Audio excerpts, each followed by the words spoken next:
मोदी साहब, किसी भी गर्लफ्रेंड को 100 करोड़ की गर्लफ्रेंड कहना गलत है। ये हम लोगों ने आपको सिखाया, आपने नहीं सिखाया। दिल से बंदा शेर होता है, दिल से 56 का सीना होता है।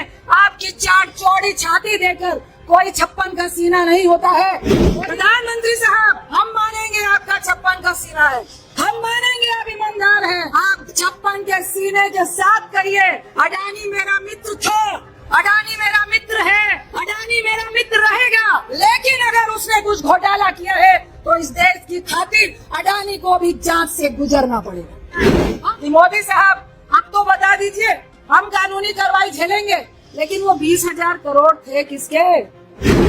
प्रधानमंत्री मनमोहन सिंह जी को सदन के भीतर रेनकोट पहन के आप बाथरूम में नहाते हैं, यह कहना अपमानजनक नहीं था। उनको सजा नहीं होगी। एक चोर किसी के घर में चोरी करने जा रहा है, मकान मालिक को कह रहा है चुप रहो, कुछ मत बोलना। अगर मुझे चोर कहा तो 2 साल की सजा हो जाएगी, मुझे चोरी करने दो। ये परंपरा भाजपा लेके आ रही है और इस लोकतंत्र में ऐसे तानाशाह को हटाने के लिए लड़ना है जो इस देश को बर्बाद करना चाहता है। राहुल गांधी ने सदन में क्या बोला? आप बोलिए, आपने महिलाओं के गैस सिलेंडर के लिए क्या किया?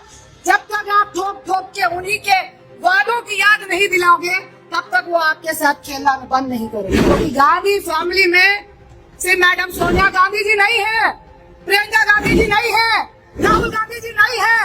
हर देश का व्यक्ति जो सेकुलर है और देश को जात पात से अलग लेके चलना चाहता है, वो सब गांधी है। मैं गांधी हूँ, यहाँ बैठे लोग गांधी है, आप गांधी परिवार के हैं, हमारा पूरा देश गांधी परिवार है। भगवान कुपित होकर बोले, जंजीर बढ़ा कर साध मुझे, जंजीर बढ़ा कर साध मुझे, हाँ हाँ दुर्योधन बांध मुझे। ये किसके लिए कहा जा रहा है, क्यों कहा जा रहा है?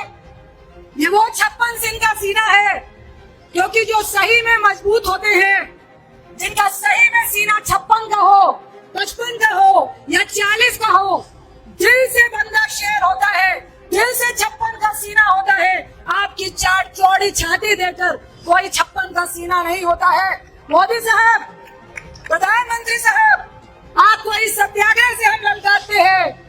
हम मानेंगे आपका 56 का सीना है, हम मानेंगे आप ईमानदार हैं, हम मानेंगे ना खाया है ना खाने दूंगा। आप दिल खोल के 56 के सीने के साथ कहिए, अडानी मेरा मित्र था, अडानी मेरा मित्र है, अडानी मेरा मित्र रहेगा। लेकिन अगर उसने कुछ घोटाला किया है तो इस देश की खातिर अडानी को भी जांच से गुजरना पड़ेगा। हम सिर्फ इतना चाहते हैं आपसे, हम सिर्फ इतना चाहते हैं कि ज्वाइंट पार्लियामेंट्री कमेटी बने।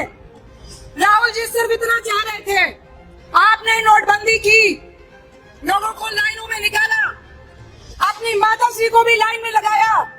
राहुल जी को अपनी माँ का दर्द है, मोदी साहब आपकी माँ का भी दर्द था।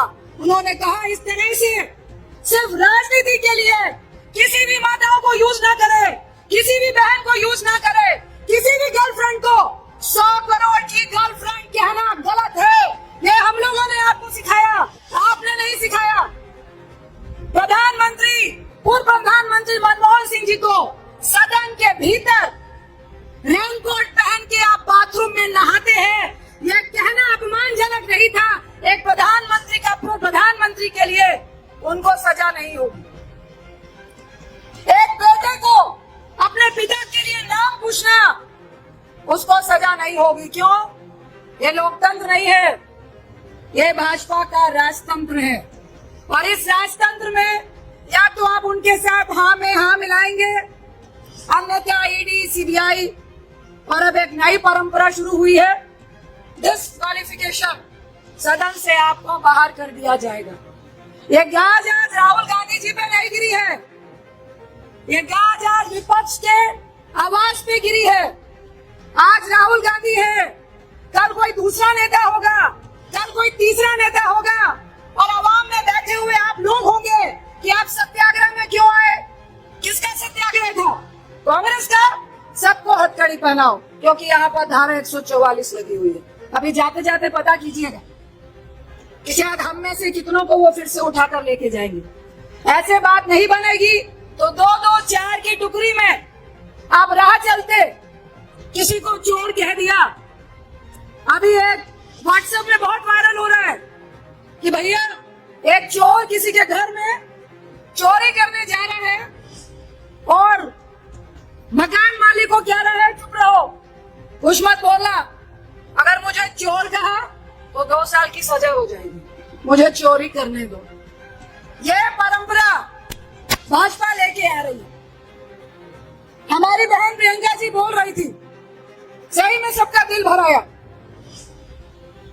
जो उन्होंने बोला बिल्कुल सही बोला, दिल से बोला, और दिल की आवाज हर व्यक्ति के दिल में लगती है, क्योंकि ये कोई ढकोसला नहीं है, ये झूठा भाषण नहीं है, ये जुमला नहीं है। जिस परिवार ने खून देखा है, शहीदी देखी है, वो दिल से बोलेगा, उसको रोष होगा। जिस परिवार ने इस देश को सींचा है, उसको दुख होगा। जिस परिवार ने इस देश में अनाज दिया, आजादी के बाद जब हमारे देश में अनाज नहीं था, अनाज का कटोरा बनाया, उसको दर्द होगा।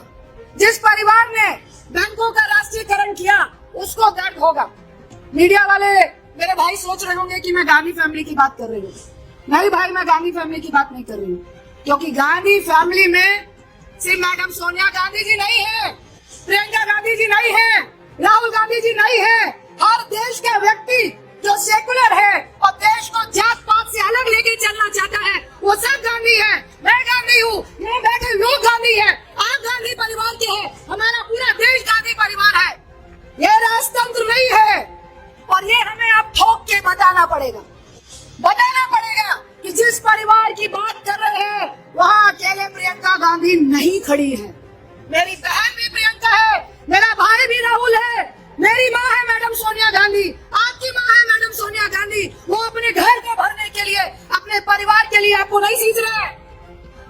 इस देश में लोकतंत्र जिंदा रहे, अपने देश के व्यापार को बढ़ाने के लिए राजीव गांधी जी ने शहीदी नहीं दी, इंदिरा जी ने शहीदी नहीं दी। इस देश को सींचने के लिए उस परिवार ने इस देश को परिवार बनाया, और पूरा परिवार गांधी परिवार है। ये आप सुन लो, आज के बाद जब भी आप गांधी परिवार की बात करो तो ये जवाब भाजपा को नहीं देना है, ये आपको देना है कि मैं भी गांधी परिवार हूँ, तुम भी गांधी परिवार हो। यहाँ पे देश का हर शख्स बैठा हुआ गांधी परिवार है, क्योंकि गांधी परिवार एक आइडियोलॉजी है, जुमला नहीं है, भाषण नहीं है, 2 व्यक्तियों की पार्टी और जागीर नहीं है। ये देश जिसको मन आया उसको इस देश की जायदाद को लुटाने का नाम गांधी नहीं है, गांधी परिवार नहीं है। ये बात अब आपको समझानी पड़ेगी। आज हम यहाँ सत्याग्रह कर रहे हैं, हमारा आग्रह है, जो राहुल जी ने बोला, डरो मत, उनकी बात का जवाब दो। उनकी बात का जवाब उनकी बात से नहीं। जब वो कहते हैं, राहुल गांधी ने यूके में क्या बोला, आप बोलिए आपने 2 करोड़ नौकरियों के लिए क्या बोला। राहुल गांधी ने सदन में क्या बोला, आप बोलिए आपने महिलाओं के गैस सिलेंडर के लिए क्या किया। जब तक आप ठोक ठोक के उन्हीं के वादों की याद नहीं दिलाओगे, तब तक वो आपके साथ खेलना बंद नहीं करेंगे। आज ये बहुत जरूरी है कि आप उनके झांसे में पड़ रहे हैं, आप उनकी बातों में पड़ रहे हैं। उनकी बातों को दरकिनार कीजिए, थूक फेंकिए ऐसी बातों पे, ऐसे जुमलों पे, और कहिए जो वादे किए हैं उनको लेकर आइए। हम भी आज से भाजपा को मानेंगे। आज इसकी जरूरत है, चाहे नोटबंदी हो, जीएसटी हो, किसान के काले कानून हो, और आज अडानी घोटाला हो। क्या हमारे पास मुद्दे नहीं है? क्या हमारे पास बोलने के लिए कुछ नहीं है? क्यों हम मूक दर्शक बने हैं? बुरा लगेगा, हम लोग को भी बुरा लगता है, गुस्सा आता है। अकेला प्रियंका जी नहीं लड़ पाएंगी, अकेले मैं नहीं लड़ पाऊंगी, अकेले राहुल जी नहीं लड़ पाएंगे, अकेले कांग्रेस नहीं लड़ पाएगी। जब तक आवाम का साथ नहीं मिलेगा, और वो पार्टी के लिए नहीं है, आपके लिए है। आपके रोजगार के लिए, महंगाई के लिए है, महिलाओं के गैस सिलेंडर के लिए है, महिलाओं के सम्मान के लिए है, एक विपक्ष के नेता के सम्मान के लिए है। आज जिस तरह से डिस्क्वालिफिकेशन हुआ वो राहुल गांधी का सम्मान और असम्मान की बात नहीं है, एक सांसद के सम्मान की बात है, सदन के सम्मान की बात है। लोकतंत्र की सबसे बड़ी पंचायत में राजतंत्र बनाने का अपमान की बात है। उस अपमान का बदला लेना है तो राहुल गांधी के डिस्क्वालिफिकेशन का बदला आपको लेना पड़ेगा। सदन पक्ष और विपक्ष दोनों से चलती है। ये परंपरा इस देश में हमेशा रही थी, हमेशा रहे। इसके लिए आपको लड़ना पड़ेगा, अन्यथा मुझे कहना पड़ेगा कि देखिए अच्छे लोग बार बार नहीं आते हैं, बार बार नहीं आते हैं। आपके लिए लड़ने के लिए अगर आवाम मुर्दा होगी, तो कबीर जी का एक दोहा था कि साधो ये मुर्दों का गांव। अगर हम मुर्दा हो गए तो धीरे धीरे नेता भी गायब होते चले जाएंगे। ये आपको अपने लिए लड़ना है, इस देश के लिए लड़ना है, इस लोकतंत्र को बचाने के लिए लड़ना है और इस लोकतंत्र में ऐसे तानाशाह को हटाने के लिए लड़ना है जो इस देश को बर्बाद करना चाहता है। गांधी वो वाला परिवार नहीं जो भाजपा कहती है। अब मुझे लगता है अगर हम हर गांव, हर कस्बे में इस बात को लेके जाएं कि मोदी साहब अब तो बता दीजिए, हम कानूनी कार्रवाई झेलेंगे, लेकिन वो 20,000 करोड़ थे किसके? जो लाइनों में खड़े हुए लोग नोटबंदी में तकरीबन 150 लोग शहीद हुए, वो किसके लिए? जो काले कानून के लिए 700 किसान शहीद हो गए, उसके लिए आपने पार्लियामेंट के अंदर शोक भी नहीं जताया, किसके लिए? यह सवाल अब आपको करना पड़ेगा। यही कहना मैं आपके बीच में आई हूँ। गुस्सा है इसलिए नहीं कि हमारे लीडर को डिस्क्वालीफाई किया गया है, गुस्सा है इतना होने के बावजूद हम लड़ क्यों नहीं पा रहे। एक ऐसे फेक और फेकू 56 इंच के सीने से और उसकी जुमला पार्टी से आप जो डर रहे हैं, तो मैं एक ही बात कहूंगी कि जिस दिन आप डरना छोड़ देंगे, उस दिन उन व्यक्तियों का जिस तरह से वो गरजते हैं, और वही गरजता है जिसको बरसना नहीं आता है। राहुल गांधी जी ने करके दिखाया। अब हम सबकी बारी है कि इस मुद्दे को एक एक कोने में लेकर जाए और उन सबको मुंह तोड़ जवाब देने का काम करे। इतना ही कहकर आप सबका तहे दिल से धन्यवाद करते हुए यह सत्याग्रह शुरुआत है। हम सब आपसे आग्रह करते हैं, अपने लीडर से आग्रह करते हैं कि हम सब की ड्यूटी है इस लोकतंत्र को बचाने के लिए। राहुल जी ने जो एक शुरुआत की है लड़ाई की, कि ना डरा हूं ना डरूंगा, अब देखना है कि हम कितने बिना भय के उनके साथ चलने को तैयार हैं। आप सबका बहुत बहुत धन्यवाद।